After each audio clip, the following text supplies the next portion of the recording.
Hey everyone, welcome to Tent Talk, the Farmers Market podcast. This podcast is all about farmers markets. Whether you're a farmers market manager or a small farmer or food maker selling at farmers markets, you have found just the right podcast. I'm Kat Fields White. And I'm Bridget Myers. We're longtime farmers market managers, educators, and consultants. Get ready to catch up on all things farmers market pros with us. Today, we're chatting with Sagdrina Jalal about honoring Juneteenth at your farmers market.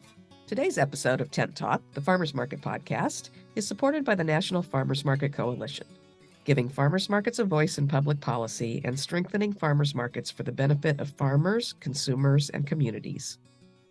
FMC has supported the development of the Anti-Racist Farmers Market Toolkit and many other tools to help your market succeed, and is actively involved in keeping markets in the conversation in the current federal farm bill discussion. Find more information by clicking their logo on the resource page at farmersmarketpros.com. Today, we welcome Sagdrina Jalal of Sage D Consulting.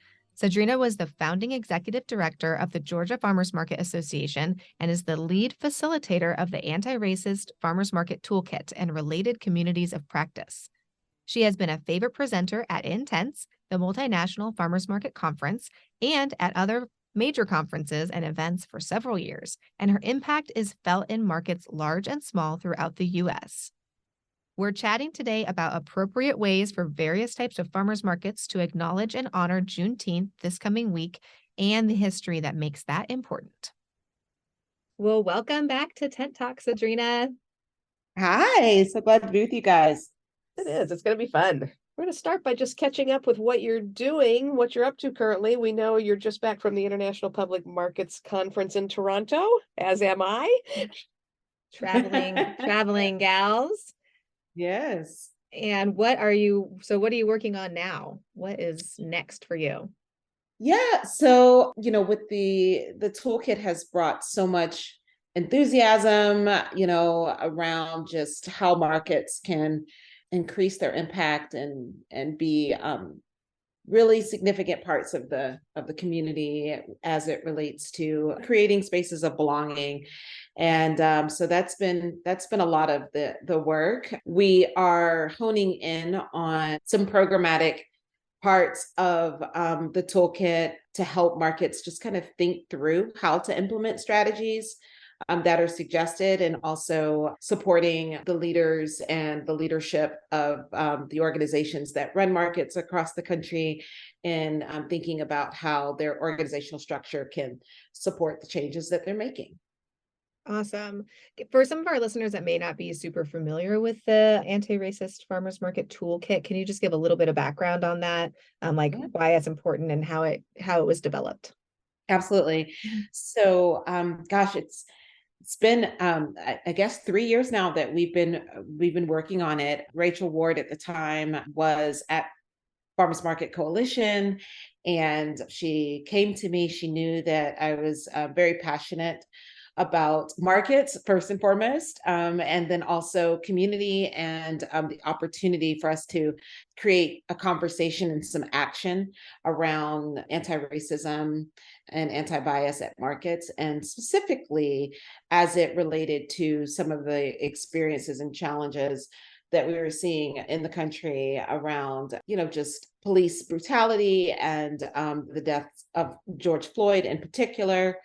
Really kind of, I think, made many of us start to think about, how we could add action to our values.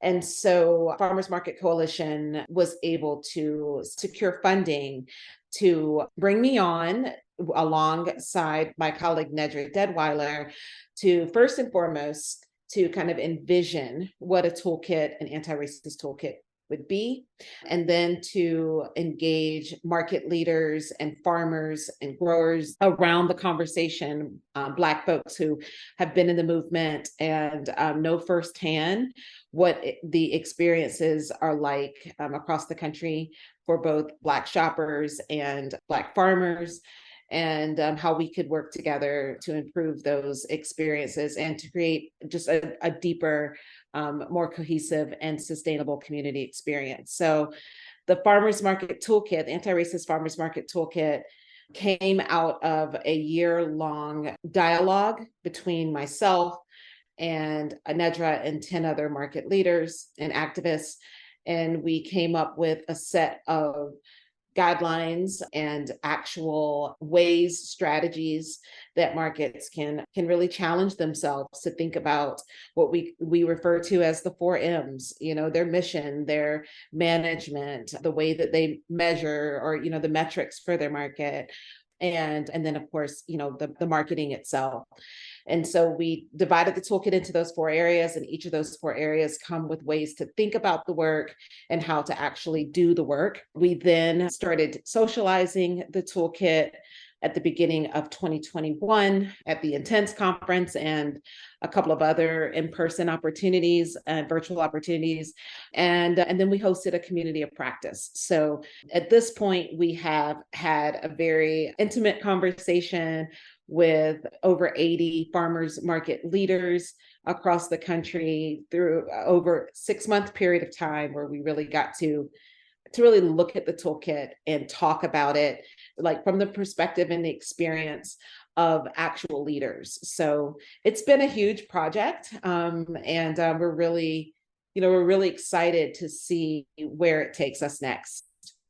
I mean, it's such an amazing project. So it's interesting why this is landing at farmers markets, I think. So, I mean, would we say that racism is an issue at farmers markets in particular versus all the other kind of segments of society, or for grocery stores?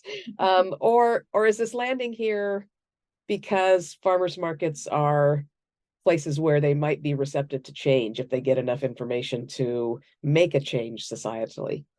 I think it's both and, right? So I think that farmers markets are directly related to the development of community and like how we think about community in general. And in some areas, I know in Atlanta, that comes hand in hand with gentrification. And so what ends up happening at farmers markets is that people start to feel, the legacy residents that have been in their communities for long periods of time start to feel that their community is turning into something that they don't recognize, and that they no longer feel welcome in. And so I think farmers markets can sometimes get caught up in that. I don't think it's by design, of course, but it is one of those things that just happens. And then on the other side of it, we also saw this throughout the pandemic, that farmers and farmers markets, like, they're innovators, managers are innovators. And so that positioning piece that you spoke about, I mean, I think absolutely the farmers market industry was able to really respond to the nation's crisis and the pandemic, and make some shifts and pivot. And in the same way, I think we're positioned to make some shifts and pivot with the anti-racist farmers market toolkit. Yeah, absolutely. I mean, we were going to ask you, what are the most basic things that managers and participants can do to make markets more welcoming to Black people? That's probably, a 3-hour answer, but are there some kind of highlights that they can really be watching for? Yeah, I think for me, it's like having that being willing to enter into conversation, right, with other organizations or individuals, organizers in the community. I think that's where it starts, is just getting a pulse on what's needed and how markets might be able to respond to it. And I know that does not feel like a hyper, like, immediately responsive thing that folks can do, but I think it's the most important thing. So I want to say that. But I think, in addition to kind of the work that needs to start to build a foundation of like trust and engagement, there are small things that can create a really great ripple effect, like, finding ways to incorporate culture, food, even the foods that are sold at the market, who the vendors are, whether they be value added producers and farmers themselves, who's at the market, what does the leadership of the market look like, those kinds of things. One thing that I will never forget from, I think it was Intense, must have been 2020, because I think that was the year we were virtual, that we talked a lot about music. and just how much that impacts the market experience. And so there seemed to be a lot of interest around that, as well as, that seemed to be like an easy shift that would not just make the market more welcoming for Black folks, but might be, enjoyable and entertaining for everyone. Yeah, for sure. And for younger people. And yeah, Yeah. I remember that was a hot topic. And it is one of those kind of really obvious things. Oh, we could use a DJ, instead of this jazz quartet kind of thing. Right. Yeah. So that really does make a change. So, I mean, one of the reasons I think that this has been so important around farmers markets is that Black farmers in this country have just been so deliberately and vastly disadvantaged and oppressed historically and right up to the present day. And I wonder, before we get into talking about Juneteenth, if you could just give us a little of background from your perspective on the ways that America has worked against Black farmers and continues to, things like the Pigford case and Yeah. things that kind of tune in our listeners to why it's so important that as farmers market people, we try to lift Black farmers up. Yeah, absolutely. I think, I think about the time that I spent at Soulfire Farm, and the purpose of that time there was largely to kind of reconnect and reorient to the land, and those of us that are working in food system work, and also farmers directly, because one of the things that I think it's important to keep in mind is that our knowledge as Black folks, and as, in many cases, agrarians and farmers and growers, our expertise in that arena was part of, why we were enslaved. And really at the end of the day, like, such a huge foundational piece of the economy and the way that our cities and our communities are built, literally were on the backs of Black farmers and growers and Black people, right, that were forced into enslavement. So in that case, like, the heritage and history of Black people is centered around agriculture, and the impact and the influence and the benefits are something that we all, can acknowledge and really, give some intentional thought and action behind. So from my perspective, when we look at just like the foundational components of how the Black community just even came to be in this country, we start there, and then we think about the ways that, post slavery, even though Blacks were emancipated, there were so many structures put in place to make it very difficult for Black farmers or Black folks in any line of work to be able to support their families. And even the Farm Bill itself was shifted to make it even more difficult for Black farmers and for small growers in general to be successful on farms. So the efforts that have been made to control the success of Black people in this country is definitely connected, to agriculture.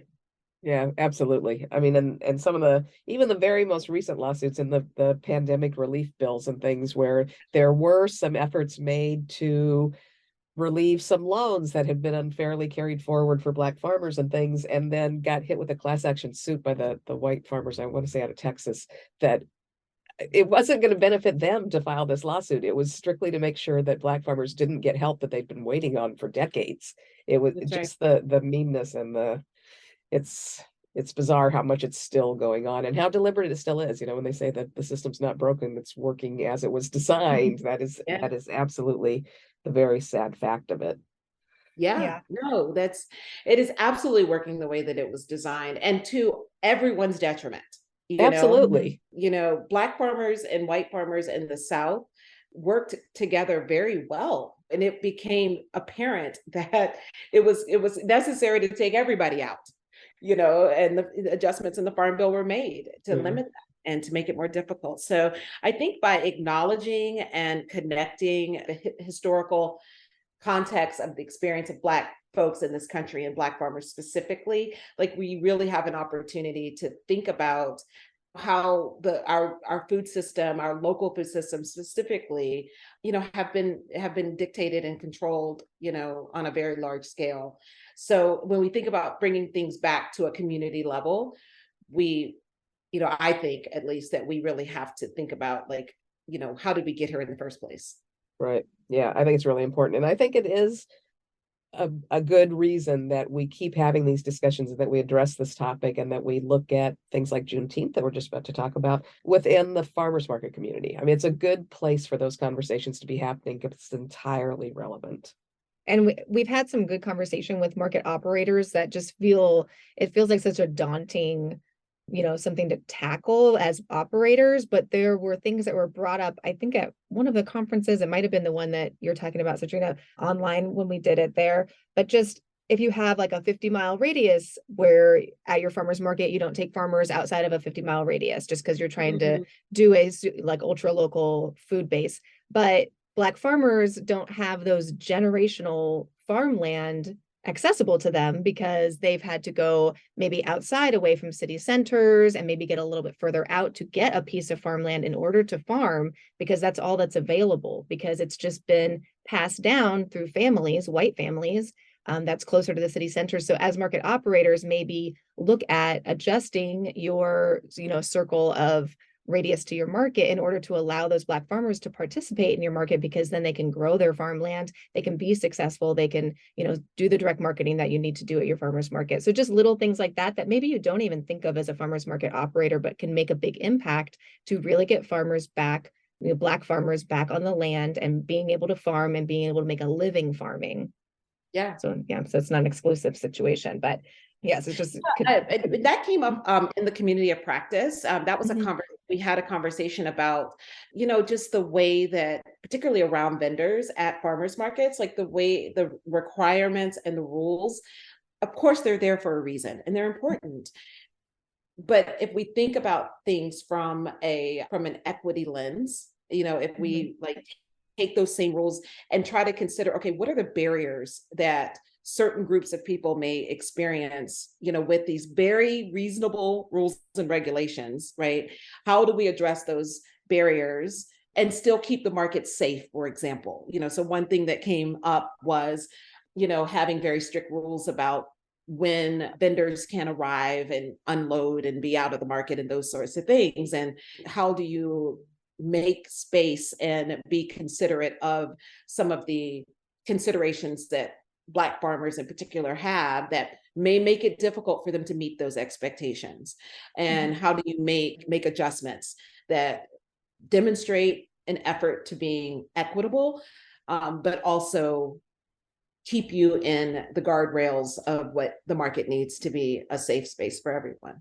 Yeah.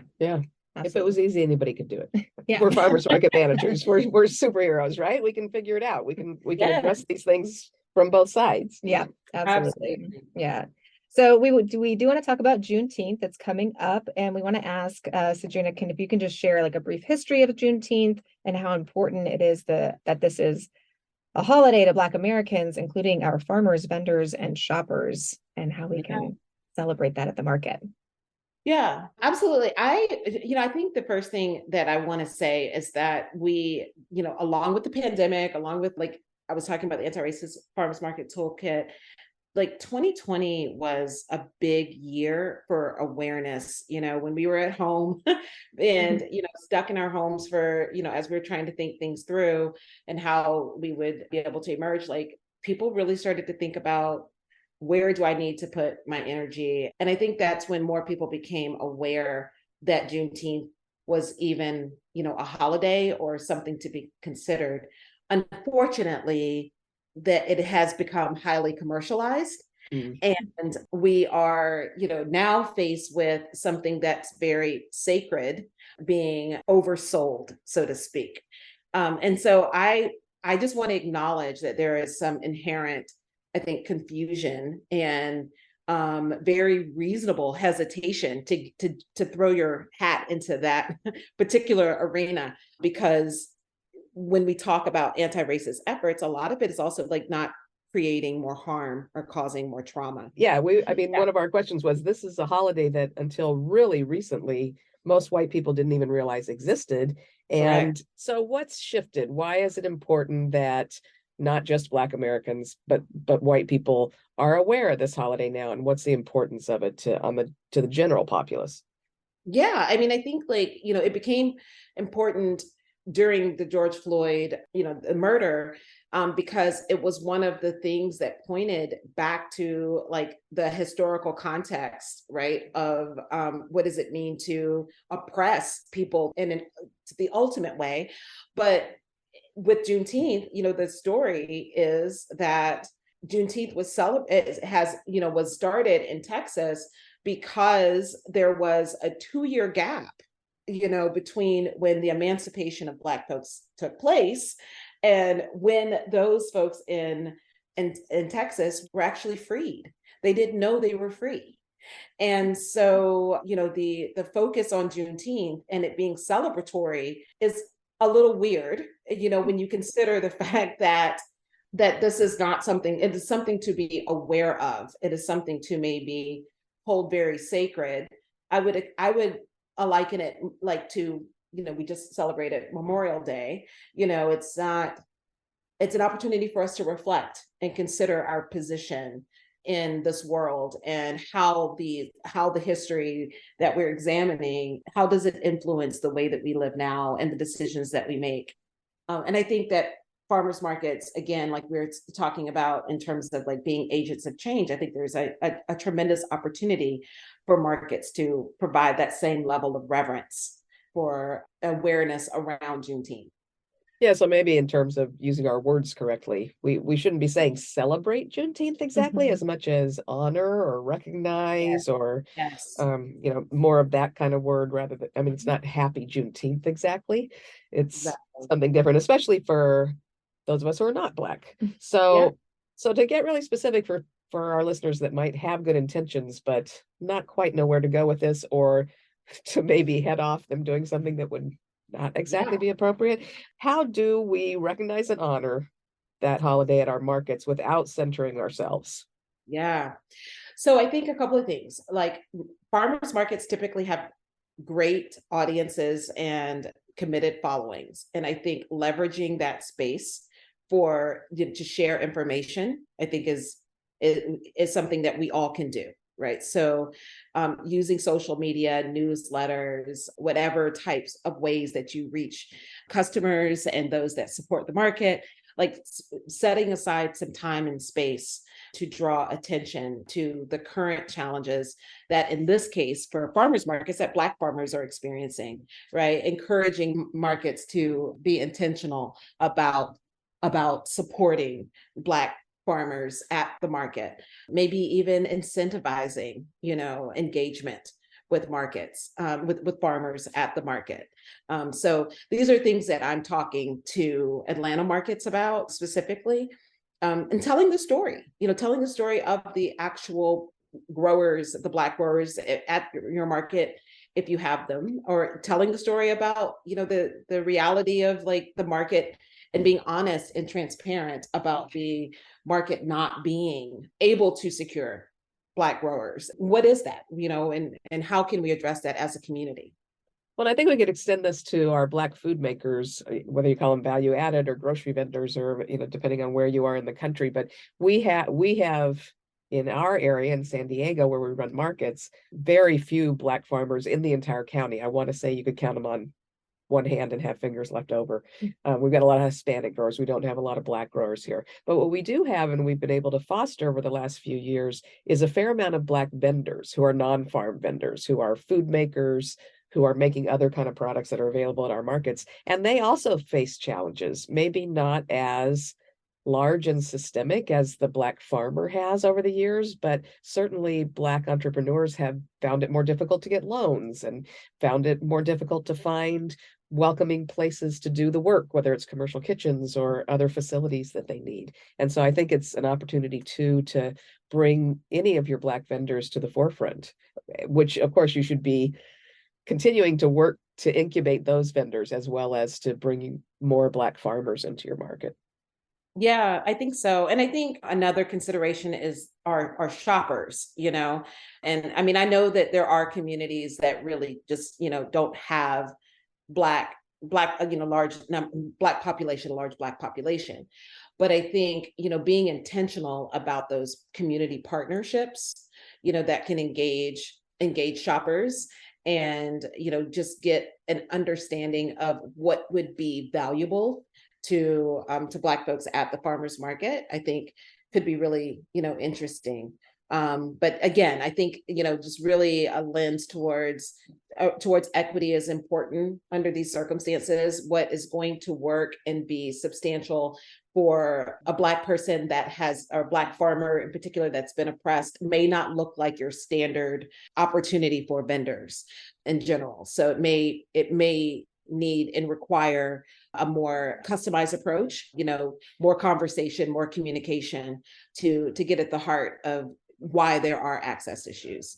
Yeah, maybe profiles, using your newsletter and your social media to do some profiles of some of your Black vendors, for instance, Yeah. to bring up the point that when you come to shop there, you are going to see people that look like you, is a way. And then I guess that gets back to trying to find that line between recognition and exploitation. Do we offer recipes around Juneteenth the way we do some of the other commonly promoted holidays?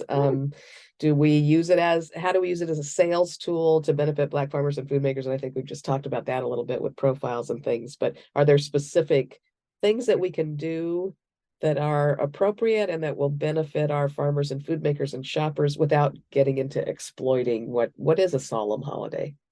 Yeah, I think so. I mean, I think even like some of the origins of certain foods that we, eat very commonly in our diet, like even just speaking to the origins of those foods, like yams or, sweet potato or black eyed peas, really tying those foods to the diaspora, I think is a way that is an awareness opportunity that is not exploitive. It's just, providing information and context about the food, that we all enjoy. I think a lot of High on the Hog, I don't know if either of you have seen that Oh, documentary. yeah. Oh, amazing. Yeah.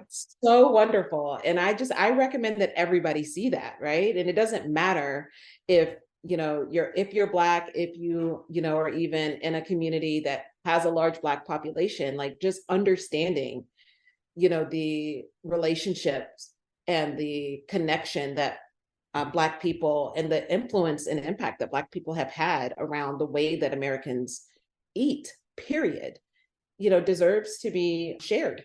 Yeah, so that might be something you could include in newsletter kind of articles too. Yeah, so it's not really a salesy situation for your market, but you can share some history, you can share maybe some other activities that are being run by Black folks in your community that are happening, nearby, and say, hey, go check this out. Go, learn the history of this and why it's important, and then sharing things like movies or documentaries or other information with your shoppers that's relevant to food, so it ties back into your market to just spread awareness and share the knowledge with a wider group. What, like you said, using the leverage of our following for our markets to really help educate people. It might be a good opportunity too to point out groups that are doing Juneteenth activities that maybe it's not even appropriate for us to attend, but certainly we could donate to those groups. So some links to fundraising opportunities and things too.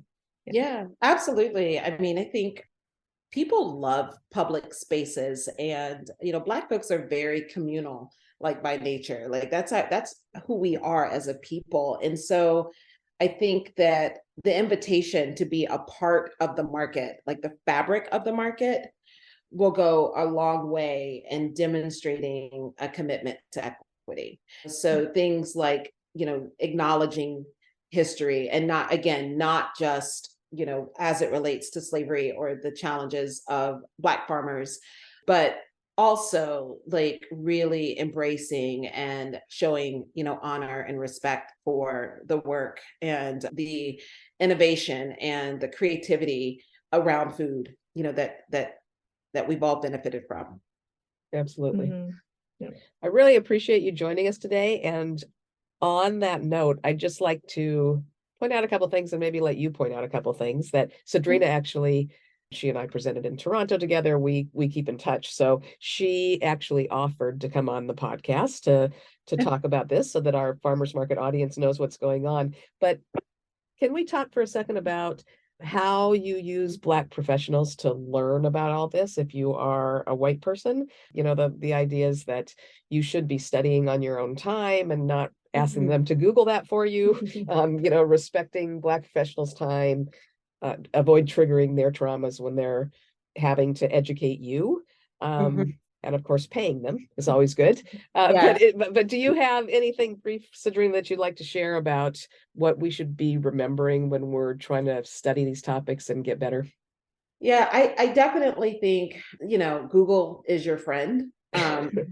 Whenever people ask me for directions of any kind, I'm like, right. in this day and age.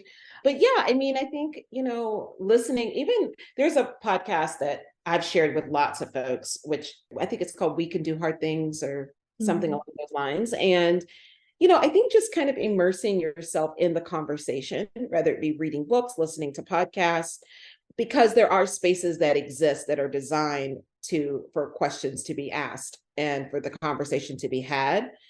But I also do, think that it is fair, again, to be hesitant and to not put that labor on Black folks around you. I think that's a good thing to avoid.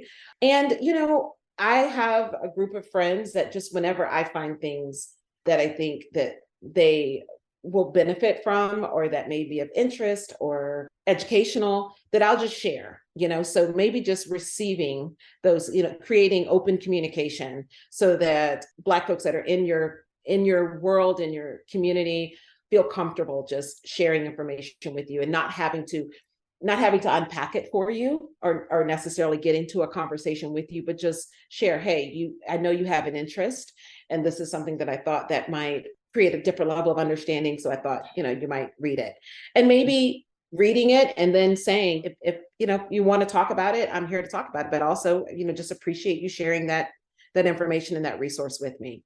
So I think that most people respond to that type of genuine engagement really well. And that's all we can do. I think, we also have to just be okay with not getting things right. It's okay to mess up. It's okay to say something or do something that doesn't quite hit the target, and regroup and do better. We're all trying to do better. We're all in different stages of our liberation. And as long as we can keep that in mind, I think we can, continue to build in community together.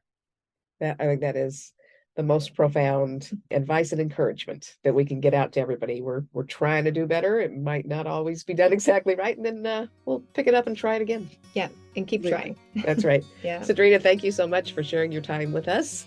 I know you're busy and it's always a pleasure to talk with you. Yeah, same here. Thank you so much, Sagdrina. Thank you for having me. Talk soon. Bye-bye.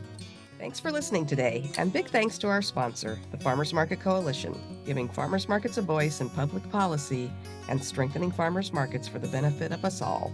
Find more information by clicking their logo on the resource page at farmersmarketpros.com. Please leave us a review on your podcast app or wherever you listen to Tent Talk. Let us and others know how you're enjoying the podcast. Be sure to subscribe so you don't miss the next episode.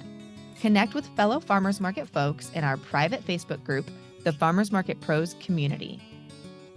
Also, follow us on Instagram at Farmers Market Pros and find online education and other resources at our website, farmersmarketpros.com.